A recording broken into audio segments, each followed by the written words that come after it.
Expectations are enormous for Bethesda's latest title, Starfield. It promises a galaxy-spanning adventure with a wealth of content and hundreds of planets to explore. Few games come anywhere near this kind of scope, and fewer still come with the high level of content quality and gameplay flexibility that Bethesda typically offers. But that's not to say there haven't been concerns. Top of mind are technical worries, with prospective players perturbed by the potential for bugs and framerate hiccups. Bethesda's prior console efforts haven't always arrived in stable form, and those games were orders of magnitude smaller than Starfield.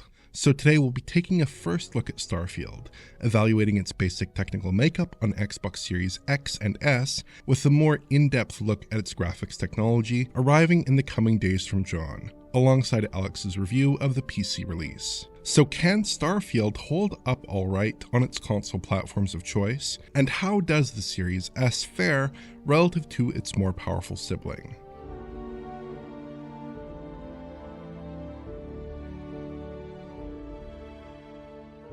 Right out of the gate, the good news is that Starfield is actually a very consistent and stable experience on consoles.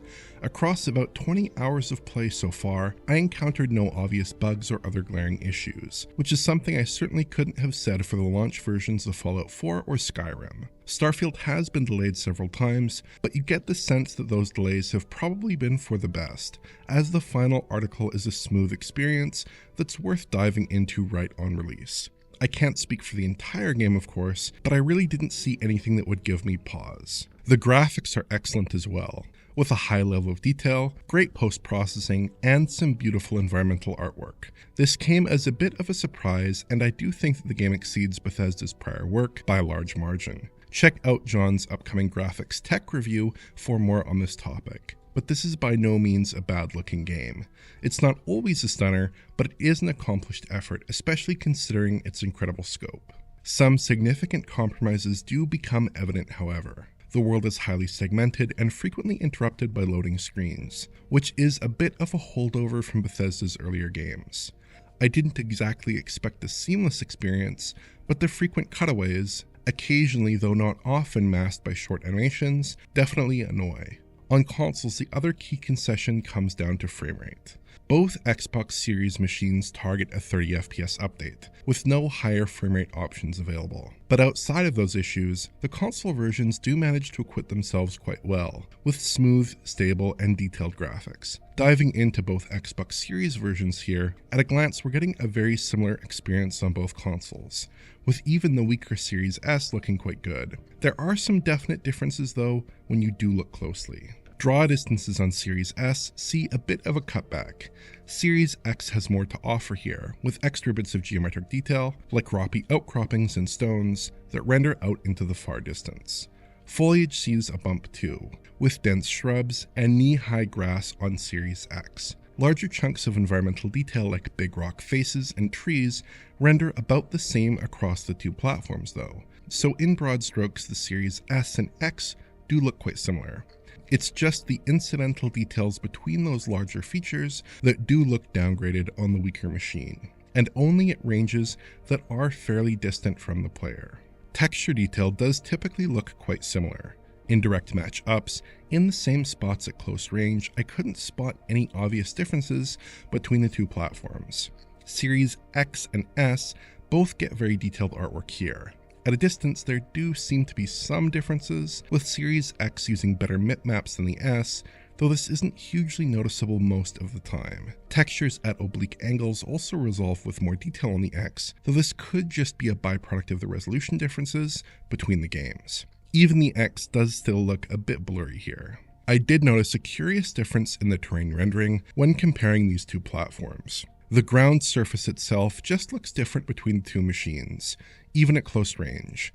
It's not obviously better or worse on one platform or another, it's just that the terrain takes a slightly different shape with a different mix of textures. This doesn't change from run to run, so this seems related to a settings difference between Series S and X. There is some difference in the placement of smaller geometric elements between runs though, suggesting that these elements are randomized to some degree.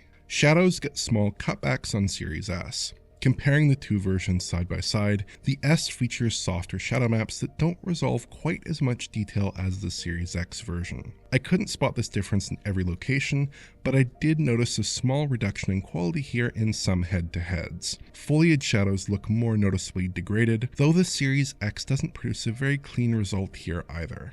Probably the clearest visual difference between Series S and X comes down to the cube map rendering. Starfield relies on cube maps, which appear to be updated frequently in real time for its reflections, and on Series S these have a very low resolution. Series X doesn't look amazing here, but the resolution on S looks to be about a quarter of what Series X is handing in. This isn't going to be super noticeable in every shot, but anytime you see reflections in-game, they will be much lower quality on Series S. So those are the differences that I was able to pick out in basic visual settings between the two Xbox Series consoles. The basic gist is that both machines look similar on the surface, though Series S sees a range of cutbacks to distant detail, shadows, and reflections, which don't make a huge impact, but are noticeable, I would say. On top of those distinctions, there is a split in resolutions between the two systems. Series X achieves a 4K output, while Series S seems to come in at about 1440p, with both systems reaching those targets with the help of AMD's FSR2 upsampling technology. That means that the final image looks like it's 4K or 1440p respectively, but the game is upsampled from lower resolutions by combining data from multiple frames. On Series X, the game is rendering internally at 1440p, while on Series S, the game is rendering internally at 900p. It's possible that dynamic resolution could be in use here, but every shot I counted indicated those resolutions. In practice, both consoles deliver a sharp and clean resolve during typical play, and both look very good on a 4K television set. You can see a bit of aliasing and shimmer in areas of fine detail that FSR2 struggles to resolve cleanly, though these look very similar on the two machines. Of course, the Series X does look somewhat sharper and manages to resolve pixel-precise detail at 4K, but Series S is no slouch. It just appears a bit softer and suffers from a bit more aliasing. I didn't really notice reconstruction issues on either machine in most areas, and the game's motion blur does a good job of hiding any flaws in action that might otherwise be visible. From a visual perspective, Starfield is a very good experience on both current-gen Xboxes. You're getting an attractive version of the game with solid underlying settings, without any glaring compromises or issues. Series S in particular holds up very nicely, with fewer cutbacks than we typically see nowadays on the pint-sized console. But visual quality is only half the picture, so how does performance hold up?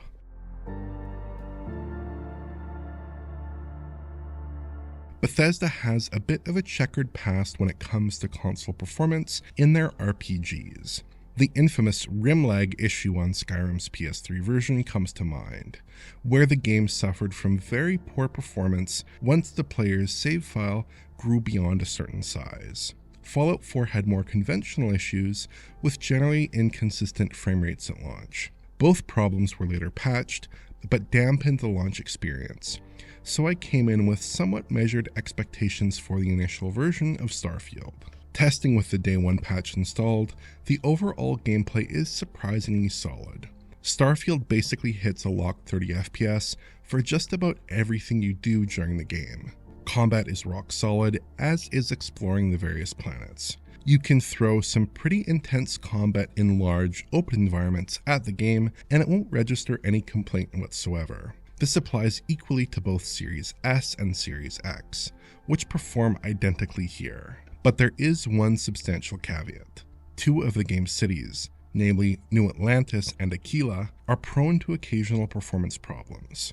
When running around these areas, we do sometimes see a smattering of dropped frames, including some significant stutter. Most of the time these areas run just fine at 30 FPS, but there are issues for sure. New Atlantis seems to be the most impacted in my experience, which makes sense as it is the largest city area available in Starfield. I also recorded a couple of 1-second pauses, once on both Xbox consoles, while traversing this area of the New Atlantis spaceport. It was pretty egregious, but this was the absolute worst I saw during my time with Starfield. So Starfield performs well enough, especially judged by the standards of Bethesda's prior efforts. Outside of occasional issues in cities, the game delivers a very solid 30 FPS update.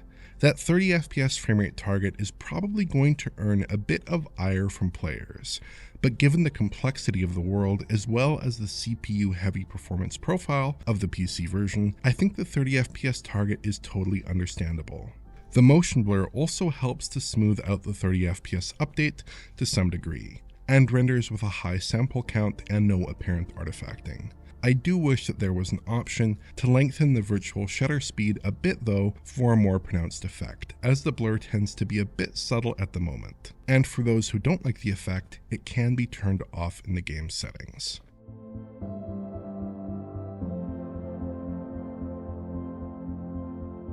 From a technical perspective, Starfield is probably the most polished RPG that Bethesda has ever shipped. It's largely a bug-free experience that proceeds with mostly unblemished performance, and it looks great to boot. Bethesda's games are massive titles with a ton of complexity and potential interactions, and getting Starfield to this level of polish at launch is an impressive accomplishment. You get the sense that the game's 10-month delay probably helped quite a bit on this front. The game itself is also very good.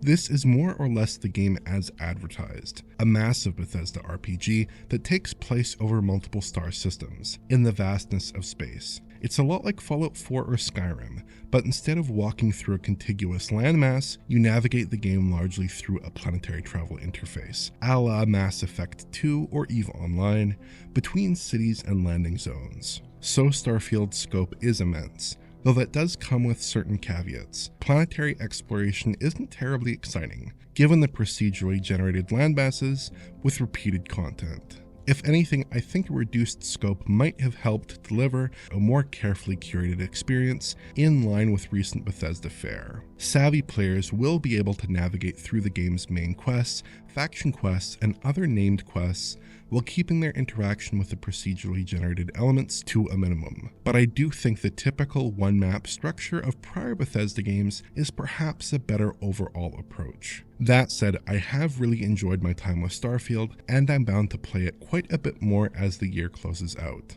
It's a super polished, genuinely fun Bethesda RPG. Even the combat feels great, and the main content of the game is in very good form. It helps a lot that the typical advice when contemplating playing a new Bethesda RPG to wait 6 months or so for bugs to be ironed out doesn't seem to apply here at all. Starfield is a great day one experience, with solid performance and great visuals across both of its console platforms.